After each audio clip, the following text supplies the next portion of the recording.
जय श्री कृष्णा। आप सभी को अमावस्या की ढेरों शुभकामनाएं। प्रिय भक्तों, आज के इस वीडियो में हम बात करेंगे कि जो श्रावण मास की अमावस्या है, इस पर ग्रहण है या नहीं है। अगर ग्रहण है तो वो कहाँ कहाँ रहेगा, क्या सूतक का समय रहेगा, कब से कब तक रहेगा, कितना बड़ा ग्रहण है और इसका प्रभाव क्या रहेगा, किन किन देशों में रहने वाला है, भारत पर क्या प्रभाव रहेगा, आपको क्या सावधानियां ग्रहण के समय बरतनी चाहिए, क्या नियम है, क्या सामाजिक नियम है जिनका ध्यान रखना चाहिए, गर्भवती जो हमारी माताएं बहनें हैं उनको ग्रहण के समय पर किस प्रकार से रहना चाहिए, क्या सावधानी बरतनी चाहिए, ये जानकारी आपको प्रदान करेंगे। साथ ही बताएंगे कि इसकी सत्यता क्या है, प्रामाणिकता क्या है। इस प्रकार से संपूर्ण जानकारी आने वाले ग्रहण के बारे में आपको प्रदान करेंगे। आपसे निवेदन है कि कृपया वीडियो को एक बार लाइक अवश्य कर दीजिएगा, क्योंकि आप जब भी हमें कहते हैं कि पंडित जी इसके विषय में हमें बताएं, ये जानकारी हमें प्राप्त नहीं हो पा रही है, इसको लेके हम थोड़ा सा परेशान हैं, भ्रमित हैं, क्या करना चाहिए क्या नहीं करना चाहिए, इसकी सत्यता क्या है। तो हम उसमें रिसर्च करते हैं। हमारा जो संस्थान है वो सभी स्थानों से संपर्क साधता है और उसकी जो सत्यता होती है उसके अनुसार आपको हम जानकारी देते हैं। तो आपका जो एक लाइक है वो हमारे लिए, हमारे मनोबल के लिए बहुत महत्वपूर्ण होता है। तो कृपया एक बार वीडियो को लाइक अवश्य कर दीजिएगा। ग्रहण के दुष्प्रभाव से बचने के लिए कमेंट बॉक्स में अवश्य लिखिएगा जय शिव शंकर या हर हर महादेव। भगवान शंकर अवश्य ही आपको और आपके परिवार को ग्रहण के दुष्प्रभाव से बचाएंगे। आप देख रहे हैं देवभूमि ज्योतिष संस्थान का प्रतिष्ठित यूट्यूब चैनल देवभूमि धार्मिक। हम यहाँ पर सभी व्रत और त्योहारों की सही शास्त्रीय जानकारी प्रदान करते हैं। पंचांग और ज्योतिष शास्त्र के अनुसार जो गणना है वह बताते हैं, व्रत आदि कब करना है, शुभ मुहूर्त क्या है इसके विषय में बताते हैं, क्या विधि है, नियम है, कैसे क्या कथा सुननी है, इसके विषय में जानकारी प्रदान करते हैं। यदि आप भी सभी व्रत और त्योहारों के बारे में सही जानकारी प्राप्त करते रहना चाहते हैं और वायरल सच जानना चाहते हैं, यदि आपके सामने कोई वीडियो आता है और आपको उसकी सत्यता की जानकारी नहीं है, उसकी सत्यता आप प्रमाणित करना चाहते हैं, तो आप हमारे चैनल को अवश्य ही सब्सक्राइब कीजिए, क्योंकि हम आपके सभी सवालों के अनुसार वीडियो की प्रामाणिकता की भी जांच करते हैं। चैनल को जब आप सब्सक्राइब करेंगे तो वहां पर एक घंटी का निशान बना हुआ आएगा, उसको अवश्य दबाइएगा, तभी आपको हमारे सारे वीडियोस प्राप्त होंगे, अन्यथा आपसे जानकारी छूट जाएगी। तो कृपया चैनल को सब्सक्राइब करें और बेल आइकन को प्रेस करें। आइए प्रिय भक्तों, जानकारी आरंभ करते हैं। बात करते हैं आने वाली अमावस्या की और ग्रहण की। भक्तगणों, जो ग्रहण है ये बताया जा रहा है कि आने वाली अमावस्या पर ग्रहण है। आने वाली जो अमावस्या है वो है श्रावण मास की हरियाली अमावस्या। और हरियाली अमावस्या बहुत दूर नहीं है, ये है 24 तारीख को। 24 तारीख को ही ग्रहण है ऐसा कहा जा रहा है। आप में से बहुत सारे लोग 4-5 दिन से कमेंट करके पूछ रहे थे, फिर कुछ फ़ोन भी हमारे पास आए, संदेश के द्वारा भी। जो हमारे चैनल के मेंबर्स हैं, आपने भी काफ़ी सारे लोगों ने कहा कि पंडित जी इसकी क्या सत्यता है। बहुत सारे वीडियो हम देख रहे हैं कि ग्रहण है, ग्रहण है, ग्रहण है, भारत में भी है, इसकी सत्यता क्या है, और अगर ग्रहण है तो कब से कब तक है, इसके विषय में हमें जानकारी दीजिए। तो फिर हम लेट तो हो गए हैं, क्योंकि कल ही अमावस्या है और हमारे पास इतना समय था नहीं, इसलिए बना नहीं पा रहे थे, जानकारी दे नहीं पा रहे थे। लेकिन जब बहुत ज़्यादा सवाल बढ़ गए तो हमें लगा कि वीडियो के माध्यम से ही आपको जानकारी दी जाए, एक एक तो हम किस किस को रिप्लाई देंगे। तो हमने निर्णय किया कि अब हम वीडियो के माध्यम से आपको जानकारी दे देते हैं कि इसकी सत्यता क्या है और साथ ही क्या सावधानी आपको बरतनी चाहिए। प्रिय भक्तों, ग्रहण जब भी होते हैं, एक बात को समझिए आप कि ग्रहण जब भी होते हैं तो या तो पूर्णिमा पे होते हैं या तो अमावस्या पे। अमावस्या पे होगा तो वह निश्चित रूप से सूर्य ग्रहण ही होगा। हाँ, सूर्य ग्रहण इस वर्ष में एक होना है अभी, इसलिए भी चिंता की बात है कि हाँ वो किस दिन होने वाला है, किस दिन नहीं होने वाला है। तो जान लेते हैं कि ग्रहण के समय हमें क्या सावधानियां बरतनी चाहिए, ग्रहण के समय हमें किन किन कामों को नहीं करना चाहिए, कैसे ग्रहण का समय व्यतीत करना चाहिए। तदोपरांत हम बताते हैं कि कहाँ कहाँ ग्रहण है, सूतक का क्या समय है, कब है, कैसे है।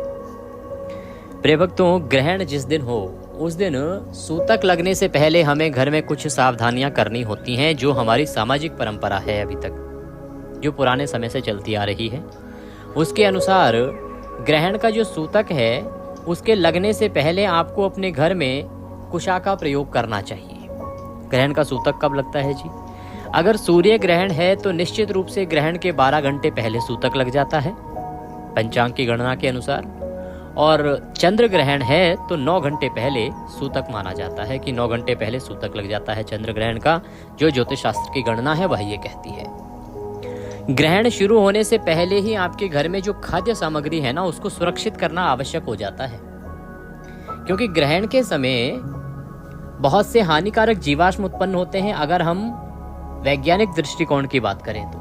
और आध्यात्मिक दृष्टिकोण की बात करें तो ग्रहण के समय नकारात्मक ऊर्जा जो है उसका प्रवाह होता है, नकारात्मक जो शक्तियां हैं वो बहुत अधिक बढ़ जाती हैं, उनका प्रभाव बढ़ जाता है। तो वो किसी प्रकार से आपके भोजन आदि को दूषित ना करें, उसका कोई प्रभाव आपके अन्न आदि खाने पीने की वस्तुओं पर ना पड़े, इसके लिए सावधानी की आवश्यकता होती है। तो आपको करना क्या चाहिए कि ग्रहण सूतक शुरू होने से पहले ही खाने पीने की जो भी वस्तुएं हैं, आटे का ड्रम हो गया, चाय पत्ती, चीनी आदि के जो भी डब्बियां हैं, रेफ्रिजरेटर है आपका फ्रिज, और फल की टोकरी होगी, फ्रूट बास्केट होगी, या आपकी वेजिटेबल बास्केट होगी जिसमें आप सब्जियां आदि रखते हैं, सभी जगह पर कुशा एक घास होती है। इसमें एक विशेष गुण होता है। इसमें गुण ये होता है कि ये जहाँ भी विद्यमान रहेगी वहाँ हानिकारक जो जीवाश्म होंगे उसको ये अपने ऊपर सोख लेती है, या ये कहें कि जो नकारात्मक या नेगेटिव एनर्जी आती है उसको ये अपने ऊपर सोख लेती है। तो सभी खाने पीने की वस्तुओं में अगर ये ऊपर ही रखी होगी तो वहाँ जो भी नेगेटिव एनर्जी आएगी उसको वो अंदर प्रभावित ही नहीं करने देगी, अपने ऊपर ही सारी एनर्जी को सोख लेगी, या जो भी हानिकारक जीवाश्म होगा उसको अपने ऊपर ही एकत्र कर लेगी। इसलिए सभी खाने पीने की वस्तुओं में आपको ये एक एक कुशा डाल देनी चाहिए। कुशा एक प्रकार की घास होती है, आपको आपके नज़दीकी मंदिर से मिल सकती है। अगर वहाँ की व्यवस्था उत्तम होगी तो वो प्रदान करेंगे, अन्यथा आप आसपास की जो भी पूजा पाठ की दुकान है वहाँ से ले लीजिएगा। कहीं ना मिले तो आप कमेंट बॉक्स में लिख के हमसे बात कर लीजिएगा, हम अपने यहाँ से आपको भिजवा देंगे। दिल्ली में हमारा कार्यालय है।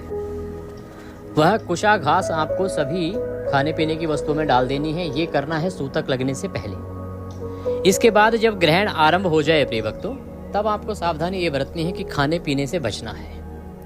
वैसे पुरानी परंपरा में तो सूतक से पहले ही खाना पीना छोड़ दिया जाता था, परंतु जो सूतक का समय है ना वो बहुत लंबा होता है। इतने अधिक समय तक किसी के लिए भी भूखा रह पाना असंभव सी बात हो जाती है। 12 घंटे तक कौन भूखा रहेगा। तो ऐसे में सूतक के समय आप खाइए, परंतु सावधानी पूर्वक खाइए। किसी प्रकार की हानिकारक चीजें आपको नुकसान ना पहुंचा पाए, तो साफ सफाई का विशेष ध्यान रखिएगा। ग्रहण के समय तो आपको पूर्ण रूप से खाने पीने से बचना चाहिए। खाना पीना करना ही नहीं चाहिए जब ग्रहण चल रहा हो उस समय। यही पुरानी परंपरा रही है। इसमें आपको कोई भी वस्तु खाने पीने से बचना चाहिए, परहेज करना चाहिए। पानी तो आवश्यक चीज़ है, आपको पीना ही पड़ता है, परंतु खाना नहीं खाना चाहिए सूतक के समय पे। इसमें जो बुजुर्ग हैं या गर्भवती माताएं बहनें हैं या छोटे बच्चे हैं, उनको इसमें छूट है नियम में। कारण ये है कि जो गर्भवती माताएं बहनें हैं उनको अधिक समय तक वैसे भी भूखा नहीं रख सकते। वो बहुत थोड़ा फ्रिक्वेंट छोटे छोटे मील्स ही उनको दिए जाते हैं।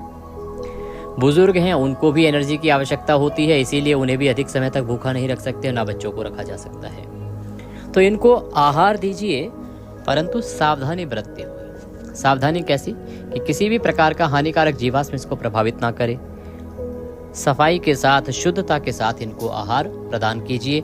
और नॉनवेज तो विशेष रूप से आपको अवॉइड करना चाहिए। जो नॉनवेज खाने वाले हैं उनको तो विशेष ध्यान रखना चाहिए और विशेष सावधान होना चाहिए, क्योंकि ऐसे भोजन में हानिकारक जीवाश्म जल्दी उत्पन्न होता है और नकारात्मक ऊर्जा भी इसको जल्दी प्रभावित करती है। शुद्ध शाकाहारी भोजन करें, ताजा भोजन करें, और उसमें भी सफाई का बड़ा ध्यान रखें। सुरक्षित एनवायरनमेंट में ही आपको खाना चाहिए, माहौल में ही आपको खाना चाहिए जिनके लिए आवश्यक है। एक और काम जो आपको सूतक से पहले ही कर लेना है वो है आपके घर का मंदिर। आपके घर में, सभी के घरों में, सनातनियों के घर में मंदिर होते हैं जो पूजा पाठ का स्थान होता है आपका। तो सूतक लगने से पहले ही जो भी आपको जोत बत्ती करनी है, मान लो सुबह की करनी बाकी है कि शाम की करनी बाकी है, और समय जो भी है उसके अनुसार अपने पूजा के पाठ के काम पहले ही निपटा लीजिए। भोग आदि लगाना है पहले ही लगा दीजिए, क्योंकि जैसे ही सूतक आरंभ होगा भगवान को ना भोग लगेगा ना उनकी आरती होगी। आपकी जानकारी के लिए बता दें, आप में से बहुत सारे विद्वान लोग हैं, आपको ज्ञात भी होगा कि जब सूतक आरंभ हो जाता है तो सूतक में भगवान के पट बंद हो जाते हैं। सूतक लगने से पहले ही सारे मंदिर बंद कर दिए जाते हैं, चाहे जितने मर्जी बड़े मंदिर क्यों ना हो। सबके कपाट बंद, सबके पर्दे लग जाते हैं और भगवान को विश्राम अवस्था में भेज दिया जाता है सूतक के समय पे। वैसे ही आपके घर में जो आपने मंदिर बना रखा है उसका भी पर्दा कर दीजिए पहले ही। जो भी भोग आदि लगाना है वो समय से पहले लगा लीजिए, और जब सूतक लग जाए तो आप पर्दे कर दीजिए। अब आप ना तो भोग लगाएंगे भगवान को, ना ही अन्य कार्य करेंगे पूजा पाठ के, जो भगवान की पूजा करनी है। इस प्रकार से मंदिर के पर्दे आपको सूतक के समय बंद कर देने हैं। जब सूतक समाप्त होगा, अर्थात जब ग्रहण समाप्त होगा, उसके बाद फिर आगे की प्रक्रिया भी बताते हैं। ये आपको मैंने बताया कैसे आपको समय व्यतीत करना है, क्या खाना है क्या नहीं खाना है। अब जो सूतक का समय है उस पर करना क्या चाहिए, जब सूतक चल रहा हो, ये जो ग्रहण का समय है उसमें करना क्या चाहिए। आपकी जो भी दैनिक दिनचर्या के जो काम है उन सबको कीजिए। उसमें कोई ऐसा नहीं कि आप अपना काम छोड़ के बैठ जाएंगे, वो करने आवश्यक है। आज के समय में अगर काम नहीं करेंगे तो खाएंगे क्या, सीधी सी बात है जी, काम तो करना ही पड़ता है। वो सारे काम कीजिए सावधानी से। प्रयास कीजिए कि जब ग्रहण चल रहा हो उस समय खुले आसमान के नीचे ना जाए। ये वैज्ञानिक दृष्टिकोण से भी हानिकारक है और आध्यात्मिक दृष्टिकोण में तो पहले ही कहा गया है कि आपको घर पे बैठना चाहिए, सुरक्षित रहना चाहिए। जब ग्रहण चल रहा हो विशेष रूप से, तब आपको खुले आसमान के नीचे नहीं जाना चाहिए। अगर आवश्यक कार्य है तो उनको कीजिए, परंतु जितना प्रयास हो सके आप घर पे रहिए। आपको अधिक से अधिक भगवान की भक्ति करनी चाहिए। पूजा पाठ नहीं कर सकते आप इस समय पर, भगवान की आरती आदि नहीं कर सकते, मंदिर पट बंद है, लेकिन भगवान के मंत्रों का जाप करना, भगवान की कथाएं पढ़ना या सुनना, ये बहुत शक्ति देता है इस समय, ग्रहण के दुष्प्रभाव से बचाता है इस समय। तो आपको अवश्य रूप से इस समय पर भगवान की कथाएं पढ़नी या सुननी चाहिए। अगर संभव है तो आप उनके भजन कीजिए। भजन अर्थात उनके जो भी मंगल गीत हैं उनको गाइए, उनके मंत्रों का जाप कीजिए, चाहे वो हरे कृष्ण हरे राम जो भी आप जपना चाहें, चाहे गायत्री मंत्र लें, चाहे आप महामृत्युंजय मंत्र लें या मृत्युंजय मंत्र लें, जो भी मंत्र आपके लिए आपको लगे कि हाँ मैं इसका जाप कर सकता हूँ, जो प्रिय है आपको वह मंत्र लीजिए, उसका जाप कीजिए। मंत्र जप बड़ा कल्याणकारी है इस समय पर। मंत्र जप के अतिरिक्त आप इस समय पर जितना हो सके भगवान की भक्ति कीजिए, इस समय को भक्ति में व्यतीत कीजिए। इस प्रकार से ग्रहण का समय आपने व्यतीत करना है। अब विशेष रूप से बताते हैं गर्भवती माताओं बहनों के लिए उनको क्या सावधानियां बरतनी है, क्या नहीं करना है। फिर आपको बताएंगे कि ग्रहण पूर्ण होने के बाद क्या करना है, और तदोपरांत जानकारी कि ग्रहण कब से कब तक है, कहाँ कहाँ क्या क्या प्रभाव है, क्या इसकी सत्यता है। जो भी गर्भवती माताएं बहनें हैं, सबसे पहले तो डर को अपने दिमाग से निकाल दीजिए। आपको किसी प्रकार से डरने की आवश्यकता नहीं है। ग्रहण डरने की चीज़ नहीं है। ग्रहण सावधानी की चीज़ है कि सावधानी रखिए, सावधान रहिए। डरना किस लिए है? ग्रहण में जबरदस्ती कोई नुकसान नहीं हो जाता। हमारे आपके अंदर जो भी गर्भस्थ शिशु है, जबरदस्ती ग्रहण उसको कोई नुकसान नहीं पहुंचाता। तो अपने अंदर जो भय बैठ गया है ग्रहण के नाम पे, उसको निकालिए पहले तो। ग्रहण का जबरदस्ती आपके, अगर आप सुरक्षित एनवायरनमेंट पे हैं, आप घर पे हैं, आराम से सही प्लेस पे हैं, अपना ख्याल रखेंगे तो कोई नुकसान नहीं होगा। बात आता है क्या नहीं करना चाहिए।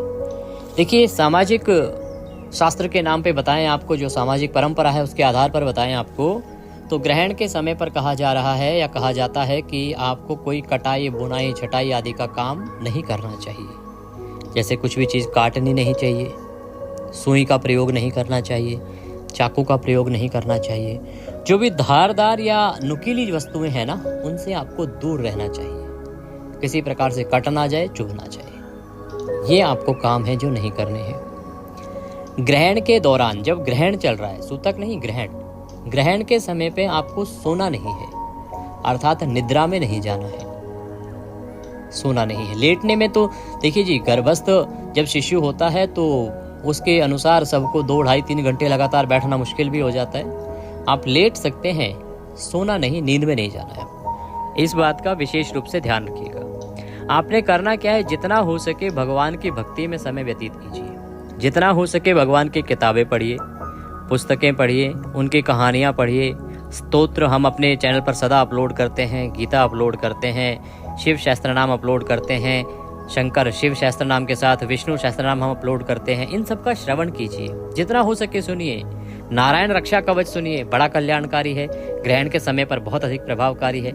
इनको सुनते हुए समय को व्यतीत कीजिए, भगवान की भक्ति में समय को व्यतीत कीजिए, भगवान के मंत्रों का चैंटिंग कीजिए, जप कीजिए, बड़ा कल्याणकारी है। इस प्रकार से भगवान की भक्ति करते हुए समय को व्यतीत कीजिए।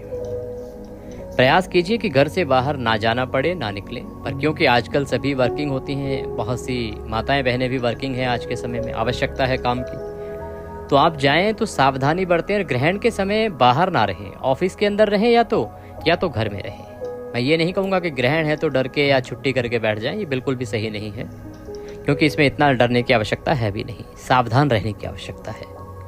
तो आप ऑफिस जाएं अपने, लेकिन ग्रहण के समय खुले आसमान के नीचे रहने से आपको बचना चाहिए। इस प्रकार से आप अपना ग्रहण का समय व्यतीत करेंगे। अब बात करते हैं ग्रहण समाप्त होने के बाद क्या करना चाहिए। ग्रहण जब समाप्त हो सबसे पहले स्नान कीजिए। सभी के लिए बता रहा हूँ ये मैं आपको। ग्रहण के बाद आपको स्नान करना चाहिए।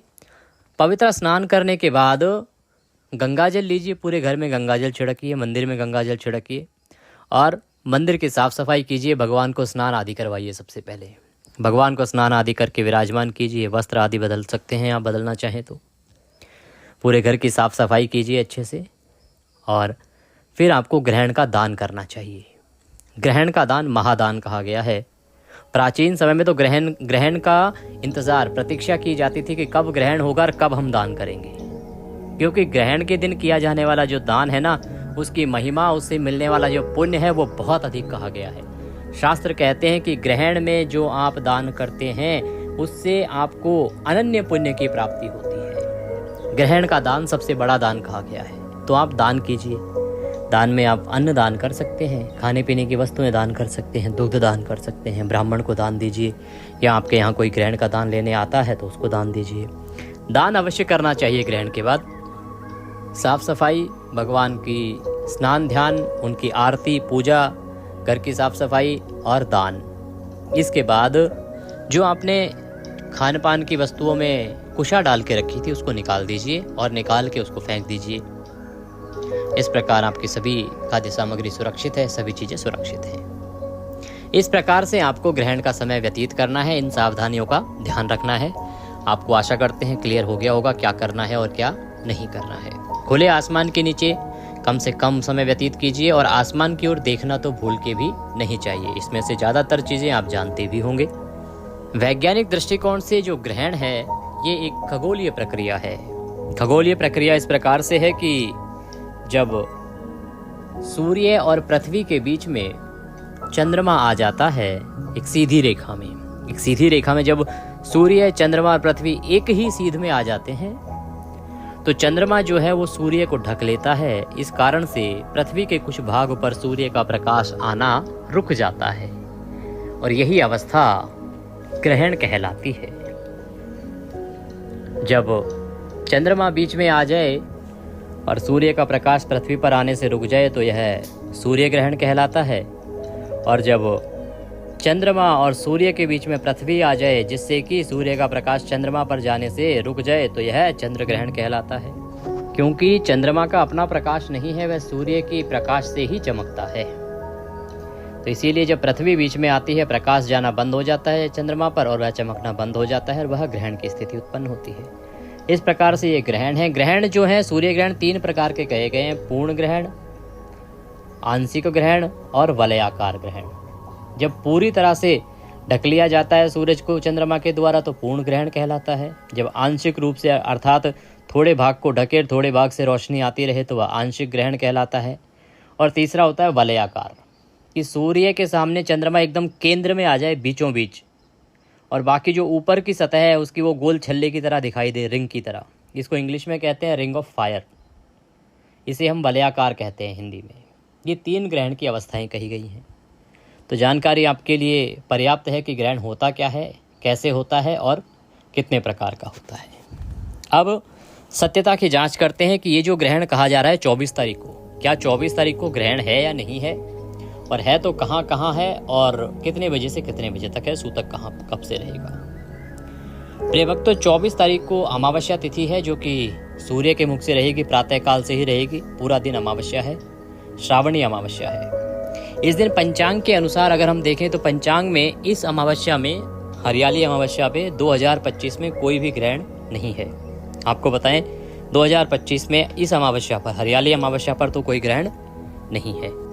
हमने जब रिकॉर्डिंग आरंभ की थी उसी समय हमने संपर्क साधने का प्रयास किया था और उसका जवाब भी हमारी टीम के पास आ गया है। जो सरकारी संस्थान है वहाँ से हम प्रतीक्षा कर रहे थे जवाब की, वहाँ से भी जवाब मिल गया है कि खगोल विज्ञान के अनुसार भी किसी प्रकार के ग्रहण संबंधित घटना के कल घटने की संभावना नहीं है। सरकारी संस्थान के अनुसार भी, सरकारी के जो कार्यालय हैं सरकार के, वहाँ से भी हमें यही जवाब प्राप्त हुआ है कि 24 तारीख को तो कोई ग्रहण नहीं है। और ये ग्रहण न केवल भारत में वरन कहीं भी नहीं है, ऐसा कहा गया है। प्रियभक्तों, जो ग्रहण है ना वो इस अमावस्या पर नहीं है, ये आश्विन अमावस्या पर है। इसी वर्ष 2025 में सूर्य ग्रहण होने वाला है और वह आश्विन अमावस्या पर है। श्रावणी अमावस्या पर कोई ग्रहण नहीं है। आश्विन अमावस्या पर जो है वो प्रातः काल से ही ग्रहण आरंभ हो जाएगा। ग्रहण का सूतक जो है वो रात्रि काल को ही लग जाएगा। तो ये ध्यान दीजिएगा कि ग्रहण जो है वो आश्विन अमावस्या को है, इस अमावस्या को नहीं है। आशा करते हैं आपको सही प्रकार से जानकारी प्राप्त हो गई होगी। थोड़ी देर से जानकारी देने के लिए हम क्षमा चाहेंगे, क्योंकि व्यस्तताओं के कारण हम आपको समय से नहीं जानकारी दे पाए थे। ईश्वर सब पर कृपा करें। चैनल पर नए हैं और इसी प्रकार से सही ऑथेंटिक जानकारी पाते रहना चाहते हैं तो कृपया चैनल को भी सब्सक्राइब कीजिए। वीडियो को लाइक करना ना भूलिएगा। हरे कृष्ण।